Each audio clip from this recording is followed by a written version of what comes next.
ಇವತ್ತು ಇದೆಲ್ಲದರ ಮಧ್ಯೆ PUC ರಿಸಲ್ಟು ಶೇಕಡ 86.48 ಫಲಿತಾಂಶ. Dam good. ನಾನು ಅದನ್ನು ಕಡಿಮೆ ಅಂತಾಗಲಿ ಸಂಭ್ರಮ ಪಡಬಾರ್ದು ಅಂತೆಲ್ಲ ಹೇಳ್ತಿಲ್ಲ. Of course I have my reservation ಇದೆ, ನನಗೆ ನನ್ನದೇ ಆದ ಆಕ್ಷೇಪ ಇದೆ ಇದಕ್ಕೆ, ಅದು ಬೇರೆ ವಿಚಾರ. ಅದು ಶಿಕ್ಷಣ ಮಂತ್ರಿಗಳು ಈ ವಿವರಣೆ ಕೊಟ್ಕೊಂಡ್ರು. ಉತ್ತೀರ್ಣ ಅಂಕವನ್ನು, this is where the problem is, ನನ್ನ ಪ್ರಕಾರ 35ರಿಂದ 33ಕ್ಕೆ ಸರ್ಕಾರ ಇಳಿಸ್ಕೊಂಡಿದೆ. ಈ ಕಾರಣ ಹೆಚ್ಚಿನ ವಿದ್ಯಾರ್ಥಿಗಳು ಪಾಸಾಗಿದ್ದಾರೆ. ಕಳೆದ ವರ್ಷ 13ಕ್ಕಿಂತ ಈ ಬಾರಿ 13ರಷ್ಟು ಏರಿಕೆಯಾಗಿದೆ. ಕಳೆದ ಬಾರಿ 7.7 ಆಗಿತ್ತು ಅಂತ ಸರ್ಕಾರದ ತುತ್ತೂರಿ. ನನ್ನ ಪ್ರಕಾರ it is a shame on you. ಇದು ಸಂಭ್ರಮದ ವಿಚಾರ ಅಲ್ಲ, ನಾಚಿಕೆ ಪಡಬೇಕಾದ ವಿಚಾರ. ಅದರ್ವೈಸ್ ಯಾರನ್ನೂ ಫೇಲ್ ಮಾಡಿಬಿಡಿ, ಎಲ್ಲರನ್ನೂ ಪಾಸ್ ಮಾಡಿಬಿಟ್ಬಿಡಿ. ಯಾಕೆ ಎಕ್ಸಾಮ್ ಮಾಡಿಸ್ಬೇಕು ಅದಕ್ಕೆ? Why do you need an exam? What quality and standards ನೀವು ಸೆಟ್ ಮಾಡ್ತಾ ಹೋಗ್ತಾ ಇದ್ದೀರಿ ಇಂಥ ಸ್ಪರ್ಧಾತ್ಮಕ ಯುಗದಲ್ಲಿ? 33% ಮಾಡಿದ್ದಕ್ಕೆ 7.7 ಇದ್ದಿದ್ದು 13 ಆಯಿತು ಅಂದರೆ 20 ಮಾಡಿಬಿಡಿ, 96% ಆಗ್ಬೋದೇನೋ. ಅದಕ್ಕೆ ಅವ್ರು ಕೊಡೋ ರೀಸನ್, ಈಗ ಫೇಲ್ ಆಗಿಬಿಟ್ರೆ ನೆಕ್ಸ್ಟು ಅವರು ಡಿಗ್ರಿಗೆ ಹೋಗಲ್ಲ. ಹಿಂಗೆ ಮಾಡಿದಾಗ ಅಟ್ಲೀಸ್ಟ್ ಮುಂದಕ್ಕೆ ಉನ್ನತ ಶಿಕ್ಷಣಕ್ಕೆ ಅವರು. That is exactly what foolishness you people are doing ಅಂತ ಬಡ್ಕೋತಾ ಇರೋದು ನಾನಿಲ್ಲಿ. ನಾಚಿಕೆ ಆಗಬೇಕು ನಿಮಗೆ ಸರ್ಕಾರಗಳಿಗೆ. You are lowering the standards and celebrating. ಬ್ರಿಟಿಷರು ಕ್ಲರ್ಕ್ಗಳನ್ನು ಹುಟ್ಟಾಕೋದ್ರಂತೆ ನಮ್ಮ ಎಜುಕೇಷನ್ ಸಿಸ್ಟಮ್ನಲ್ಲಿ ಅಂತ ಒಂದು ಆರೋಪ ಇದೆ ನಮ್ಮ ಮೇಲೆ ಬ್ರಿಟಿಷರ್ಸು. ನೀವೇನು ಮಾಡ್ತಿದ್ದೀರಿ ಗೊತ್ತಾ mister education minister and the government? Idiot government ಇದು ನನ್ನ ಪ್ರಕಾರದಲ್ಲಿ. ಏನು ಹೇಳ, ಅದು ಏನು ಮಾಡ್ತಿದ್ದೀರಿ? ಝೊಮ್ಯಾಟೋಗೂ ಸ್ವಿಗ್ಗಿಗೂ ಹುಡುಗರನ್ನ ಸಪ್ಲೈ ಮಾಡೋ ಕೆಲಸ ಮಾಡ್ತಾ ಇದ್ದೀರಿ ನೀವುಗಳು. ಇವತ್ತಿನ ಸ್ಪರ್ಧಾತ್ಮಕ ಯುಗದಲ್ಲಿ ಮಕ್ಕಳನ್ನು ತಯಾರಿ ಮಾಡಿ, ಯಾವ ಮಗು ಕೆಳಗಡೆ ಇದೆ ಅದಕ್ಕೆ ಹೆಚ್ಚಿನ ಶಿಕ್ಷಣವನ್ನು ಕೊಡೋ ರೀತಿ ಮಾಡಿ, ಅದಕ್ಕೆ ಹೆಚ್ಚಿನ ಸ್ಪೆಷಲ್ ಕ್ಲಾಸಸ್ ಮಾಡೋ ಥರ ಏನಾದ್ರು ಮಾಡಿ, ಅವುಗಳನ್ನ ಆ ಲೆವೆಲ್ಗೆ ತರ್ತೀನಿ ಅಂತೀರೋ, ಲೆವೆಲ್ ಇಳಿಸ್ಬಿಟ್ಟು ಮುಂದಕ್ಕೆ ಕಳಿಸ್ತೀನಿ ಅಂತೀರೋ ನಾಚಿಕೆಟ್ಟವ್ರುಗಳು.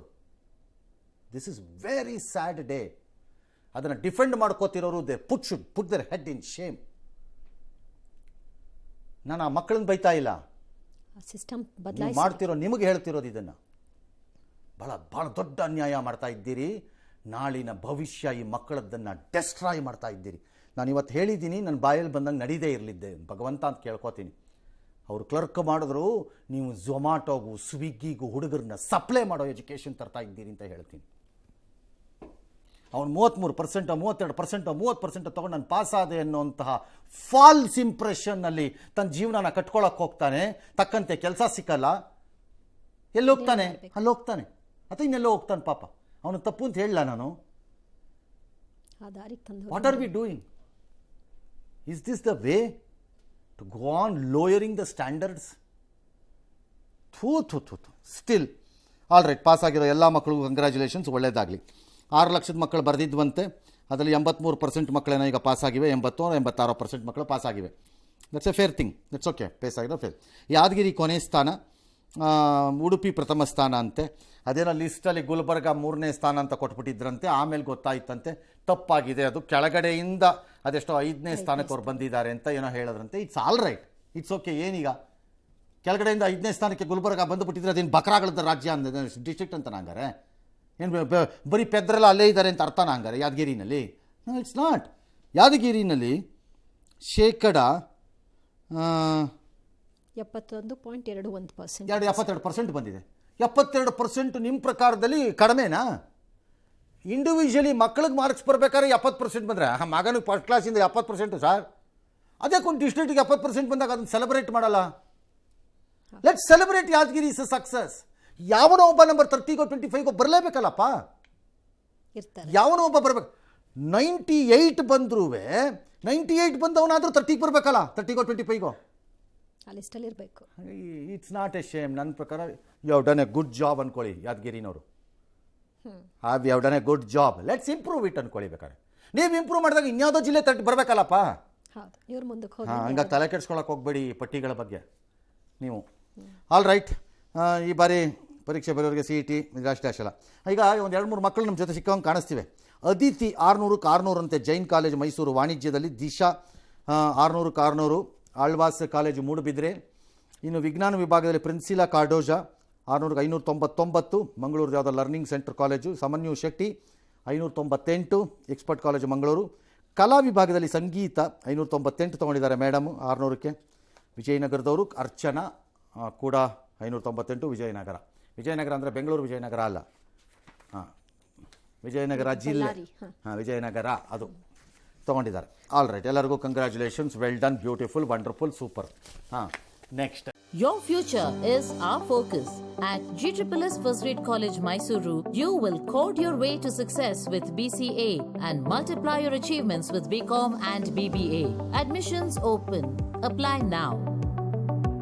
ಈಗ 3 ಮಕ್ಕಳು ನಮ್ಮ ಜೊತೆ ಇವೆಯಂತೆ. ಕ್ವಿಕ್ಲಿ ಆ 3 ಮಕ್ಕಳದ್ದು ಮಾತಾಡಬೇಕು ಅಂತ ನಮ್ಮವರು ಆದೇಶ ಕೊಟ್ಟಿದ್ದಾರೆ.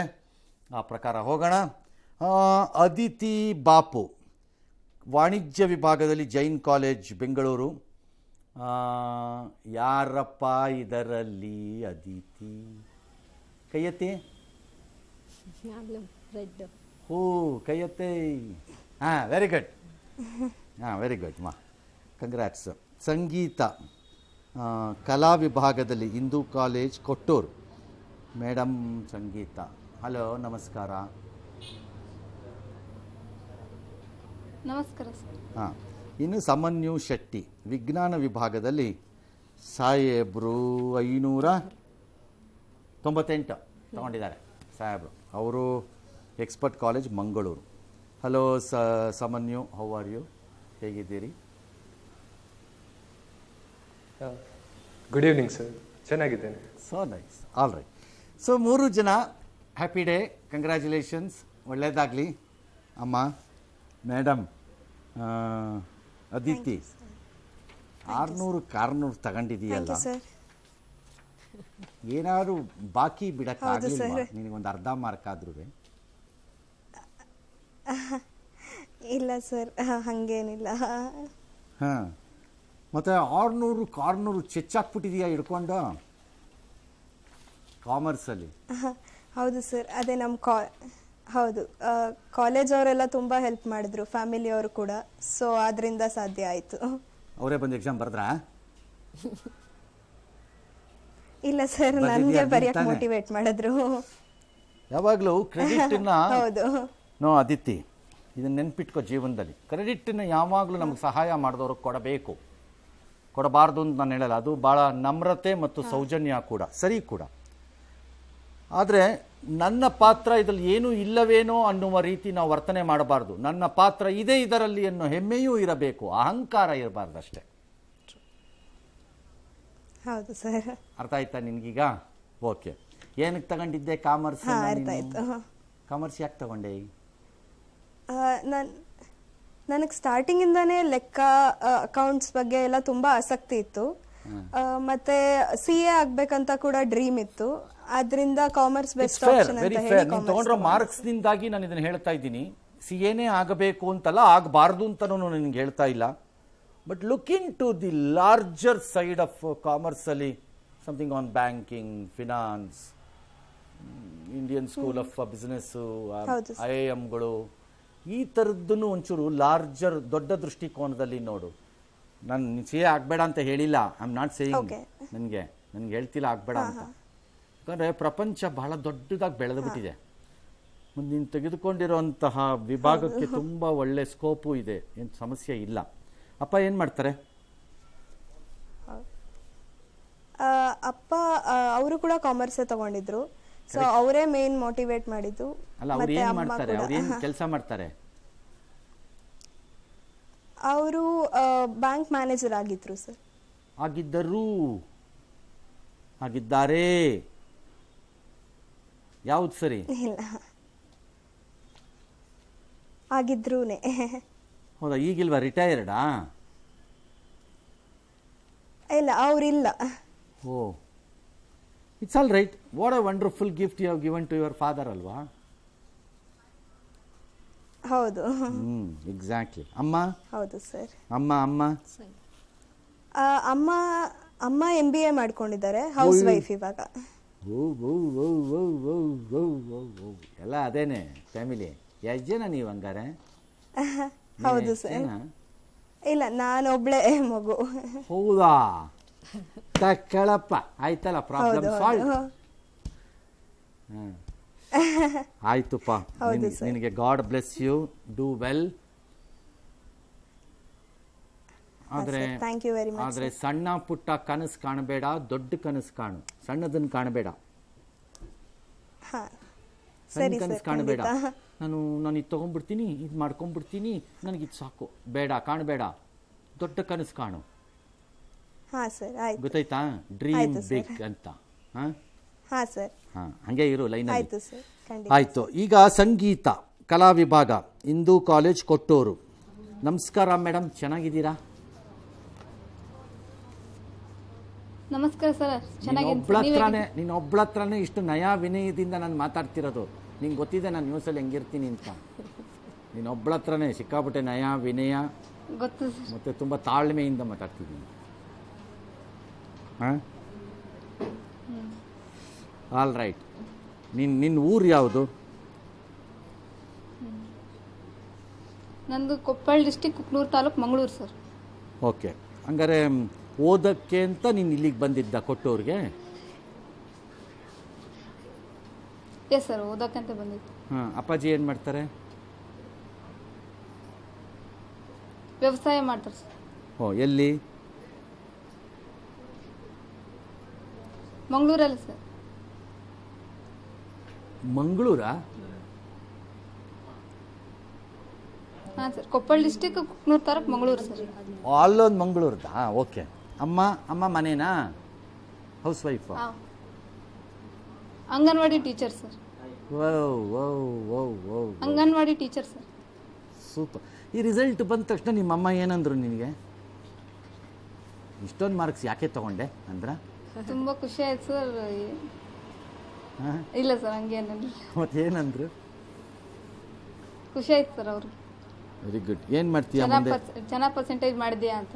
Very good. ಮುಂದೆ ನಿನಗೆ LLB ಮಾಡಬೇಕು, ಕಾಂಪಿಟೇಟಿವ್ ಎಕ್ಸಾಮ್ಸ್ಗೆ ಹೋಗಬೇಕು ಅಂತ ಆಸೆ ಇದ್ದಂಗೆ ಇರುತ್ತೆ. ಮೋಸ್ಟ್ಲಿ 99% ಐತಿ ಸರ್. ಆದರೆ LLB ಮಾಡ್ತೀನಿ ಸರ್ ಅದ್ರ ಜೊತೆ. ಹಾಂ, ಹೌದಾ? ಯಾಕೆ? ಯಾರಿಗಾರು ಪಾಠ ಕಲಿಸ್ಬೇಕಾ ನೀನು ಜೀವನದಲ್ಲಿ? ಇಲ್ಲ ಸರ್, ನಮ್ಮ ಅಪ್ಪಾಜಿದು LLB ಇನ್ಕಂಪ್ಲೀಟ್ ಆಗಿತ್ತು ಸರ್. ಅವ್ರ ಆಸೆ ನಾನು ಈಡೇರಿಸ್ಬೇಕಂತ ಮಾಡೀನಿ ಸರ್. It's all right. ನೀನು LLB ಮಾಡಿದೆ. ಎಗೈನ್ ನಾನೀಗ ಇವಳಿಗೆ ಅದಿತಿಗೆ ಹೇಳ್ದಂಗೆ what a gift you gave it to your father ಅಂತ ನಾನು ಹೇಳ್ದಂಗೆ ಅದಿತಿಗೆ ನಿನಗೂ ಹೇಳ್ತೀನಿ, ನಿಮ್ಮ ಅಪ್ಪನ ಆಸೆಯನ್ನು ಪೂರೈಸಬೇಕು ಅಂತ ನೀನು LLB ಮಾಡೋದು ತಪ್ಪು ಅಂತ ನಾನು ಹೇಳ್ತಾ ಇಲ್ಲ. ಬಟ್ ನೀನು ತೆಗೆದುಕೊಂಡಿರೋ ಮಾರ್ಕ್ಸು ಮತ್ತು ನಿನ್ನ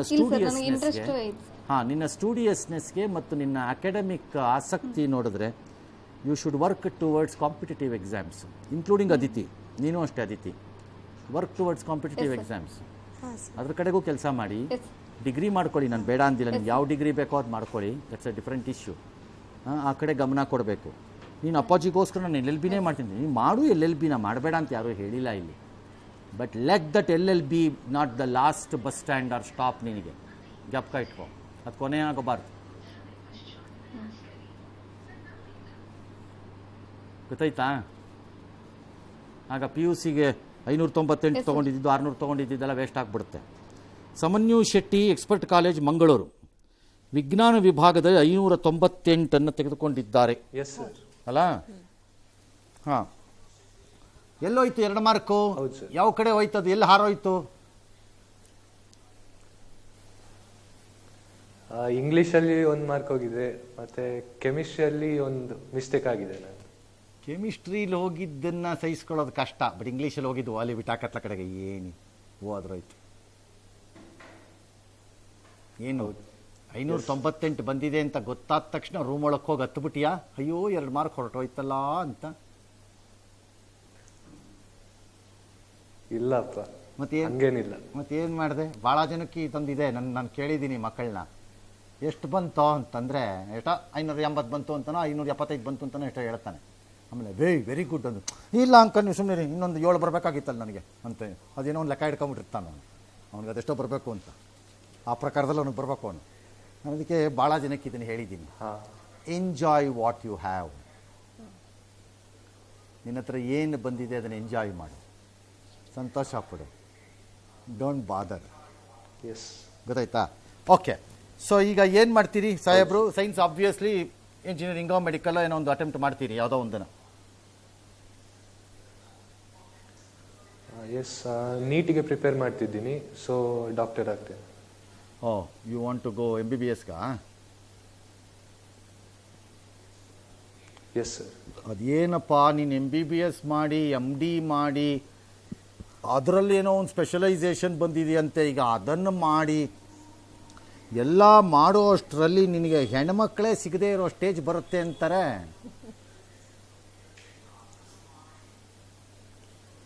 ಇಲ್ಲಪ್ಪ, ಹಂಗೇನಿಲ್ಲ. ಅಂದರೆ ಅಷ್ಟು ವರ್ಷ ಆಗತ್ತೆ ಅಂತ. ನೀವಿಬ್ರು ನಗ್ಬೇಡಿ, ಸುಮ್ಮನೆ ರೀ ನೀವಿಬ್ರು, ಸಂಗೀತ ಅದಿತಿ ನಗ್ಬೇಡಿ, ಅವನು ಕಾಣಲ್ಲ ಅಂದ್ಬಿಟ್ಟು. ಹಾಂ, ಹಂಗಂತಾರೆ. ಬಟ್ ಸ್ಟಿಲ್ ನಿನ್ನ ಆಸೆ ಪೂರೈಸು, ಬೇಡ ಅಂದಿಲ್ಲ. ಎಲ್ಲರೂ ಹಂಗೆ ಅನ್ಕೊಂಬಿಟ್ರೆ ಯಾರೊಬ್ರು ಡಾಕ್ಟರ್ ಆಗಲೇಬೇಕು ಈ ದೇಶಕ್ಕೆ. That's A choice. ಯಾಕಂದ್ರೆ ನಿಮ್ಮ ಮನೆಯಲ್ಲಿ ಯಾರು ಡಾಕ್ಟರ್ ಇದ್ದಾರಾ? ಹೌದು ಸರ್. ಹಾಂ, ಯಾರು, ನಿಮ್ಮ ಅಪ್ಪನ ಅಮ್ಮನ? ಮನೆಯಲ್ಲಿ ಕಸಿನ್ಸ್ ತುಂಬ ಜನ, ಇಲ್ಲಪ್ಪ, ಕಸಿನ್ಸ್ ತುಂಬ ಜನ ಡಾಕ್ಟರ್ಸ್. ನೀನು ಅವ್ರನ್ನೆಲ್ಲ ಒಂದ್ಸರಿ ಕೇಳಬೇಕಿತ್ತು, ಏನ್ರಪ್ಪ ಬರಲಾ ಬ್ಯಾಡ್ವಾ ಅಂತ ಕೇಳಬೇಕಿತ್ತು ಒಂದ್ಸರಿ.